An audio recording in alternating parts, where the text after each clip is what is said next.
Yevhimayo gabgahasta den martachtagitz hayastanen Betty Arslanyanin het Pari irigun Betty inchbeses. Hola Cari, Pari Gestor, hola Sol, buenas tardes a toda la audiencia, espero que estén todos muy bien.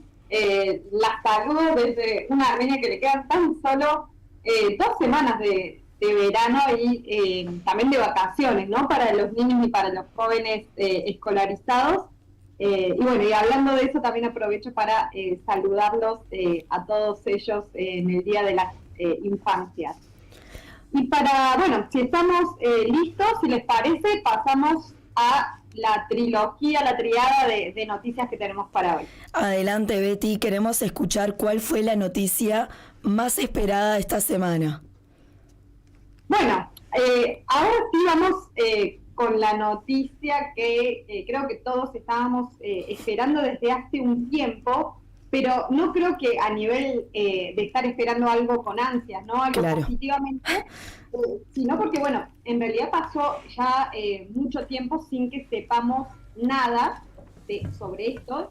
Y bueno, yendo al grano, les cuento que esta semana Armenia y Azerbaiyán publicaron lo que es finalmente el texto del Tratado de Paz, ¿no? que ambos países sabemos que acordaron. Esta vez lo que tenemos es el texto completo, ¿no? Artículo por artículo. Recuerden, oyentes, que esto, bueno, estuvo acordado desde hace mucho tiempo, que creo que fue en abril, ¿no? Que anunciaron las dos partes que ya se había acordado, y aún no está firmado, ¿no? O sea, lo que se firmó en Washington, esto es importante que lo tengamos en cuenta, no es el tratado de paz definitivo, ¿no? Sino una especie de compromiso, una declaración para una firma del tratado de paz futuro. ¿Qué dice este tratado, este texto, ¿no? Que, bueno, ahora lo vamos a comentar brevemente, pero para aquellos oyentes que quieren acceder al texto completo, el Diario Armenio lo tiene en uno de sus artículos traducidos al español. Básicamente establece que Armenia y Azerbaiyán reconocen la integridad territorial del otro y aseguran que no tienen ni van a tener reclamos territoriales, ¿no? Antes que nada, bueno, yo como les decía, les voy a ir mencionando algunos de estos puntos y después algunos de los más importantes los vamos a analizar, ¿no? Porque si quieren vendernos pescado podrido, por supuesto que tendremos que cuestionarlo.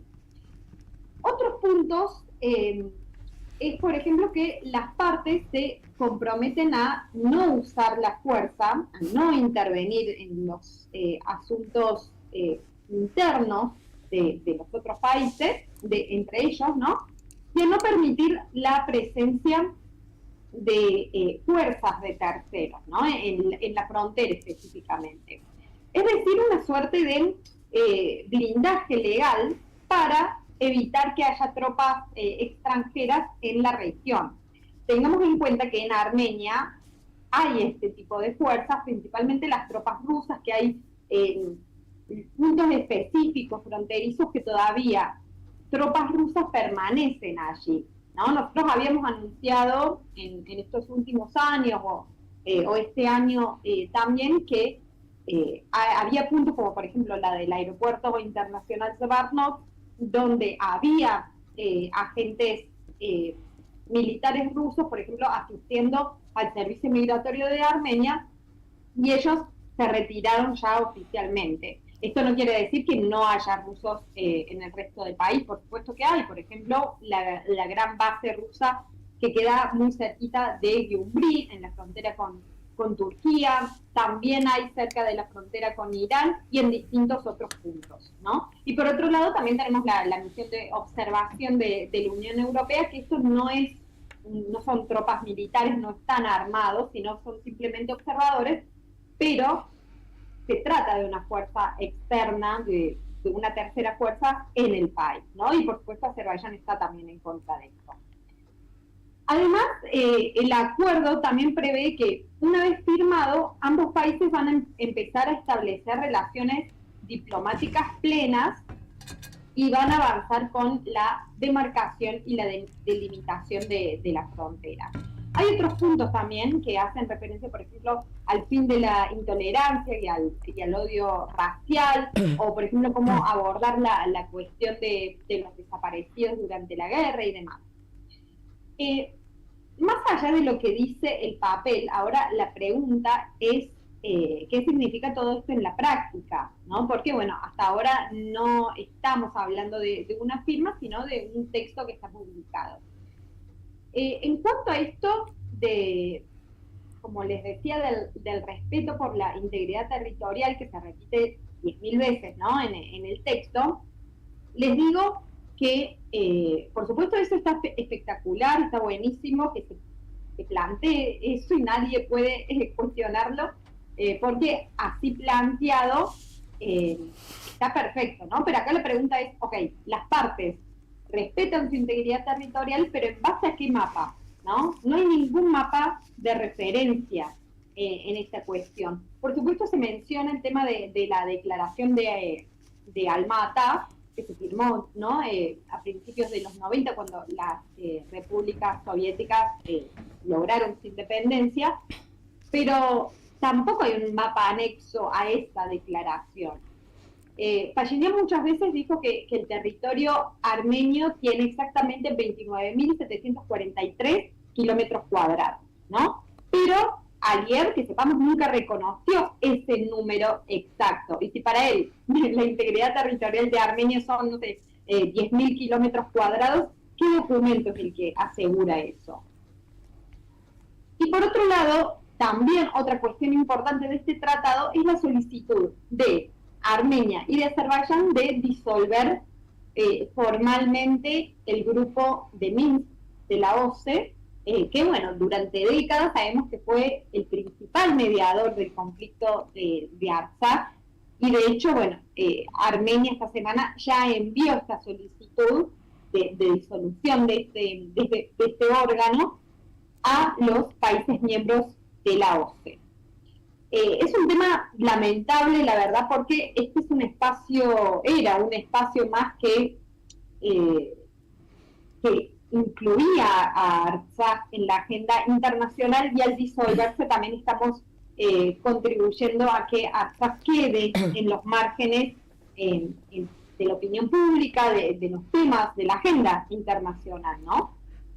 Y aquí, por supuesto, vale el cuestionamiento que es el mismo también que planteamos la semana pasada, y vamos a seguir cuestionando, que es si puede haber un tratado de paz que sea verdadero, ¿no? Si no incluye distintos temas como, por ejemplo, la garantía del retorno seguro de los desplazados de Artsaj, o la protección del patrimonio cultural histórico de que está actualmente en los territorios ocupados, o tema importantísimo, la liberación de los prisioneros y de los rehenes, ¿no? O sea, ¿a qué paz estamos aspirando?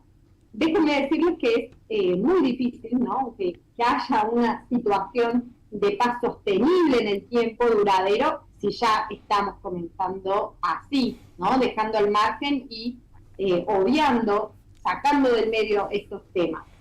Yo creo que este es un momento bisagra, ¿no? Hay quienes lo ven a todo esto como una esperanza y otros como un espejismo, ¿no? Y ahí me gustaría preguntarles a los oyentes y dejar esta pregunta sobre qué piensan, ¿no? Estamos ante un verdadero inicio de una paz, ¿no? De una situación que va a mejorar con el tiempo, o ante un texto que pronto puede quedar en los cajones de la diplomacia y ya no va a tener sostén para convertirse en realidad, ¿no? Así que les dejo esta pregunta para que puedan cuestionárselo durante la semana.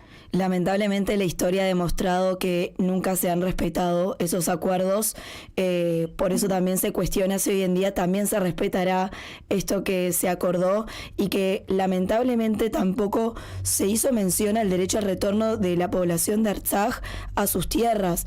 Eso la verdad que tuvo mucha repercusión, porque es importante que el primer ministro lo haya mencionado y no lo haya dejado como una noticia aparte como algo que no nos toca a los armenios, sino que somos nosotros quienes debemos ponerlo sobre la mesa y también mencionarlo para que se establezca este derecho al retorno.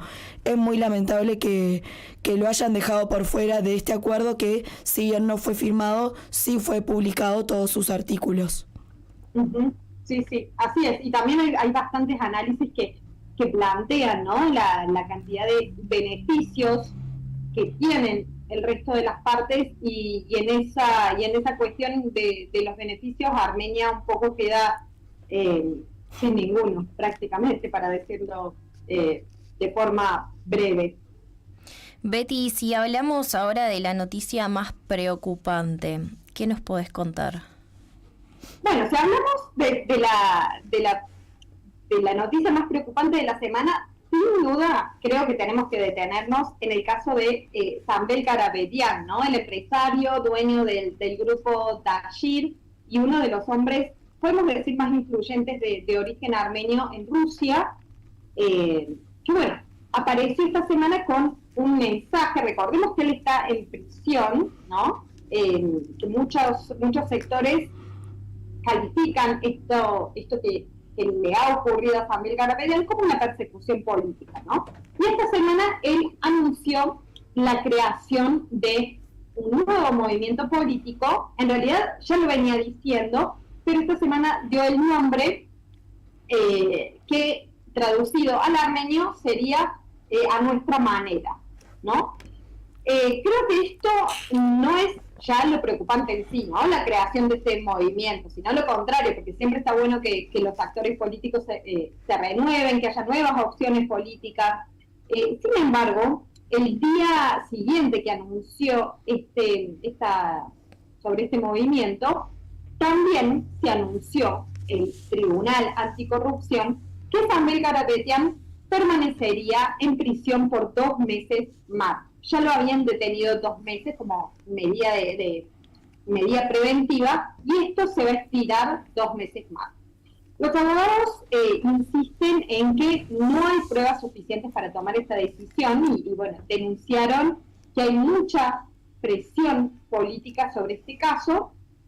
Y bueno, volviendo a la creación de su partido político, que creo yo que se presentaría, ¿no?, en las elecciones del año que viene, en el 2026, que hay elecciones parlamentarias aquí en Armenia, enumeró algunos puntos diciendo que el movimiento no solo busca convertirse en una fuerza política, sino que también tiene la intención, por ejemplo, de desarrollar la economía, crear oportunidades reales para los jóvenes, fortalecer los valores nacionales y familiares, defender los derechos de Artsakh y también proteger la iglesia armenia. Estos son algunos de los puntos que mencionó. Por supuesto que personalmente creo que faltan muchísimos más como para que abarquen más aristas, ¿no?, de la realidad armenia, pero bueno, algo es algo. Lo que Karapetyan planteó es que su caso es una prueba,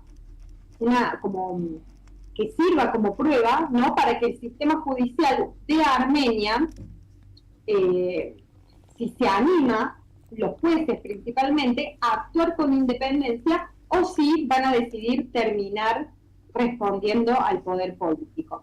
De todos modos, él y su familia, esta semana también se anunció que iniciaron una causa internacional contra Armenia, contra el Estado, reclamando $500 millones por la expropiación de redes eléctricas de Armenia. La empresa eléctrica que provee de electricidad a todo el país y que él mismo, Zambel Karapetyan, es el dueño o era el dueño hasta que fue intervenir esta empresa por el Estado, ¿no? En general, este tema de la persecución política, podemos decir, continúa del mismo modo, ¿no?, con los líderes de los movimientos que son críticos al gobierno arrestados, sea Zambel Karapetyan o sean también los arzobispos Bagrat Kalstanian o Micaela Yavahian, que siguen presos. Por supuesto vamos a mantenerlos informados día a día, ¿no?, con lo que pasa, porque siempre suele ser bastante dinámica este tema, así que esperemos que tengamos más actualizaciones el próximo domingo sobre esta cuestión. Betty, si pasamos a la noticia más polémica de la semana, ¿qué nos podés comentar? Bueno, hoy vamos a cerrar con lo que, sin duda fue una de las noticias, como decías, más polémicas de la semana, pero fuera de Armenia, ¿no? El exdiputado turco de origen armenio, Garo Paylan, sorprendió a todos, no tanto en realidad porque sabemos la postura que tiene Paylan, con un mensaje dirigido directamente al presidente de Turquía, Erdogan, pidiéndole que abra de inmediato la frontera entre Turquía y Armenia. Según Paylan, con el acuerdo firmado entre Armenia y Azerbaiyán en Washington, llegó el momento de dar pasos concretos que garanticen que esta paz perdure, ¿no? Y no se quedó envuelta, sino que dijo, lo que decía específicamente el tuit, porque lo había publicado en esta plataforma: estimado Erdogan, abra la frontera ya, unamos a los pueblos de Armenia, Turquía y Azerbaiyán y demos ese paso ahora. Lo que pide Paylan va en línea con lo que Erdogan mismo ya había declarado varias veces, que es que Turquía abriría la frontera con Armenia una vez que se firmara el tratado de paz con Azerbaiyán, ¿no? Este tema no es menor, porque estamos hablando de una frontera bloqueada desde hace más de 30 años, que no solo bloquea la comunicación entre estos dos países vecinos, Armenia y Turquía, sino que también simboliza décadas de otras cosas, ¿no? Y por supuesto que abrirla implicaría un cambio radical también en la dinámica regional. Yo pongo esta noticia como polémica porque, algunos pueden ver la propuesta de Paylan como una oportunidad histórica que no se puede desaprovechar, y otros pueden interpretar como una presión por ahí apresurada que puede dejar a Armenia en una posición de mayor debilidad, ¿no? Si no se resuelve antes otras cuestiones que tienen que ver con garantías de seguridad, ¿no? Y también me gustaría mencionar otras condiciones, como por ejemplo el reconocimiento del genocidio armenio por parte de su perpetrador, pero creo que ya estaría pidiendo un montón. Lo cierto es que tras la firma del acuerdo de Washington, el primer ministro de Armenia y Erdogan hablaron por teléfono, ¿no? Y repasaron los avances que tienen en agenda bilateral, y seguramente tocaron esta cuestión también de la normalización de las relaciones entre sus países.